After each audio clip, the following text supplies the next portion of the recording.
This is the best. Oh, it's the morning brew with friends. I am a bear. We got Steve Westman here in a coyote head. And we got our friends here. We got a rat and an owl. Introduce yourselves, guys. I'm Iona Nelson. I am Aaliyah. All right. And you guys, they're in this new show. This is James Yeager. And you are with the First Presbyterian Church Music Choir. And these giant heads we are all wearing are part of a new show called Noah's Ark. That's right. And when does it open? Tell us a little bit about the show.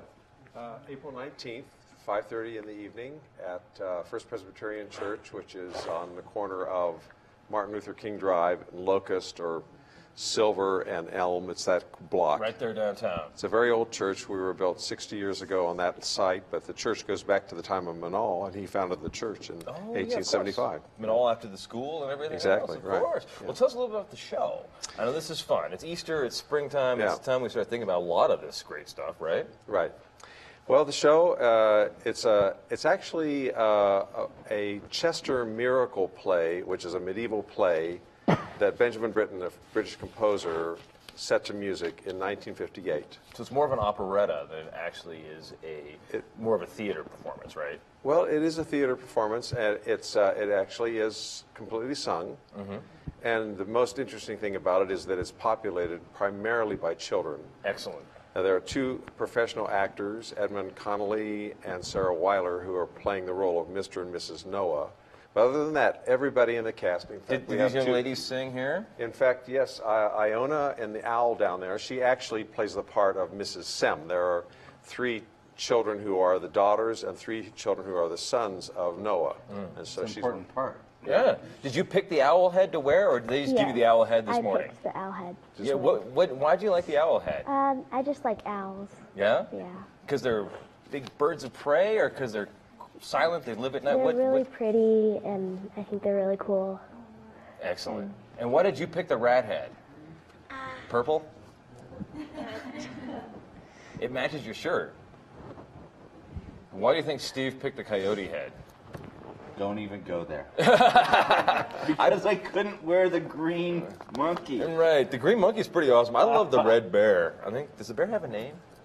Not yet. Not yet. Steve, name the bear. Oh, it's birthday bear. No. Birthday bear. Happy birthday, by the way. Thank you. Thank you. So how did you guys pick this show? How did it get to be that? Okay, well, about 2 yeyears ago, a film came out by Wes Anderson called Moonrise Kingdom.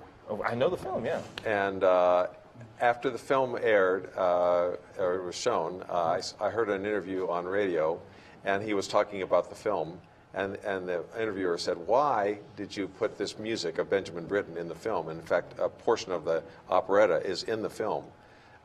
And he said, "Because when I was a kid, I was in that play, and it was a life-changing moment for me. It caused me to go into the arts and become a film director." Wow. And so I thought to myself, this is a gift I should give to our children at our church. Well, Wow. stepping back a second, now that you've been so intimately involved with this play, Yeah.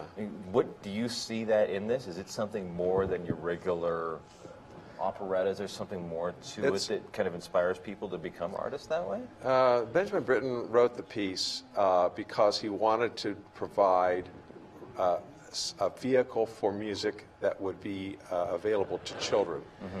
But it's not childish. It's very serious art, and it actually asks the children to rise to their maximum potential in terms of singing and playing. We have children in all areas. We have the actors, we have the singers, they have the chorus. For instance, Aaliyah is in part of a 50-voice chorus of animals. 50 animals? 50 animals. You're with 50 animals in a chorus, Aaliyah? Wow, what's that like?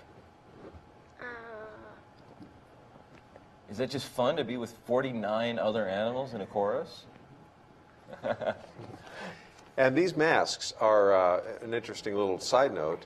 They were created by Charles Carrillo, who is a wonderful artist. Charlie Carrillo? Yeah. The Sandetto Charlie? Yeah, exactly. Oh my gosh. And they were created for his work. That's amazing. I know. I've been a fan of Charlie's work forever. I had no idea that I'm wearing a Charlie Carrillo. I should put this down. This is. So he was commissioned to create the mask and the set of Noah's Flood for the Santa Fe Opera in 2013, which was the 100th anniversary of Benjamin Britten's birth. And they did a production of it in 2013, and I was so fortunate to be able to get in touch with one of the major people up at Santa Fe Opera, and she was able to engineer it so that we could actually borrow the entire set. Wow. And all the masks and all the props, so we have this incredible leg up in the production. So That's amazing. And there's enough room at the church, I'm assuming, to have all of this stuff on stage? absolutely, the church is huge. We seat 1,000 people. That and big? It's big. I drive by it all the time. Yeah. I didn't realize it was 1,000 people big. It's and the acoustics. It makes sense to do it in a church. Yes. So- Well, Britten intended for the piece to be performed in a church. It uses the pipe organ, for instance. We have a very large pipe organ in the church.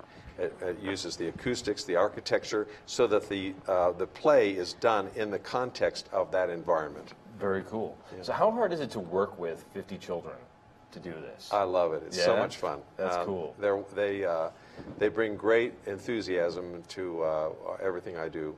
And we've been working for over a year now on different things. But this project has started in January, seriously, with preparation for the It takes play. a long time to do this. We've got oh, some we of the do. video We did playing. get the video here. This is excellent, and this is you leading. It looks like the whole Yeah, that's troop the of animal kids. chorus there, and then there's my handbell group. Oh, there's handbells. Yeah, there's a string group. We're using string players from Albuquerque Youth Symphony, and so I'll have about 30 string players, a professional string quintet, a timpanist, and a percussion battery of 12 instruments, and we'll be using recorder players who are the American Recorder Society. So there's this, and I've got 4 girl buglers, which is great because back in my day, the girls didn't play the trumpet, but I've got these 4 wonderful high school kids who are playing the trumpet. That's very cool. So it's going to, the orchestra, between the orchestra and the chorus, there's going to almost be 100 people performing this production. My gosh, how do you wrangle, as the director, how do you wrangle 100 people with all these parts? Is that just, Got a or is lot- that part of the job? That's part of the job, and I have a lot of parents helping me. Oh, that's very cool. So how did you get into this? How did you learn how to become a choir leader like this? Well, I started off in college being an organ major at the university, and then I started a career as a church musician.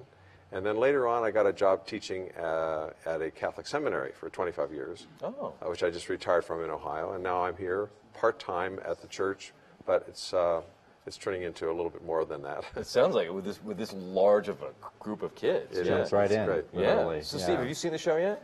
No. No. I mean, they're only doing the one performance, correct? Yeah. 5:30 on the 19th. That's it. That's it. Okay. How much are tickets for the show? $10. All right. And then you guys, what's your favorite part of the whole show? Probably the beginning when we're bringing in the materials to build the ship. Oh, so do you guys all carry sticks and logs and everything? Well, we have there's a hatchet, an axe, all these other things. And then we start creating the ship and before everybody's eyes, so I think that's really cool. That's very cool. And the story begins. Right. Yeah. Right. Wow. And then in your case, what's your favorite part? I mean, is it really is it the kids singing? Is it the final, what part is it? I know that as a musician, you look at these things differently than the rest of us. I think the part that's most exciting to me is the coalition of all these forces. And there's a sequence in the middle of the opera where the storm comes, of course, and all the Noah and his wife and all the children and all the animals, 50 animals, are all up in this boat in the ark. And then the orchestra begins playing this wonderful piece of music. And at the height of this, everybody, including the audience, sings as a part of the opera. They sing a wonderful hymn. In fact, you know the Navy hymn, Eternal Father, strong to save. That hymn comes at the climax of this, and in our church, it's going to be this incredible sound, just like earth-shattering, overwhelming flood of sonority coming over the top of everybody. That's my favorite part. 100 people just roaring. And the whole congregation. I'm hoping to have 1,000 people show up. I love it. So come to the opera. Excellent. Fill the house, everybody. Okay, Steve, I want to try on the coyote head. There you go. Here you go. You can try on the bear head. Okay. That's so appropriate. I love this. I love this. The Morning Brew with Friends. I'm a coyote today on my birthday. It's the Morning Brew with Friends. We're going to be back in a couple of seconds, and I can't wait to see this. There are some cakes backstage that are unbelievable that we're going to check out on the Morning Brew with We're Friends. wearing his artwork. Charlie Correa. I love Charlie. Yeah.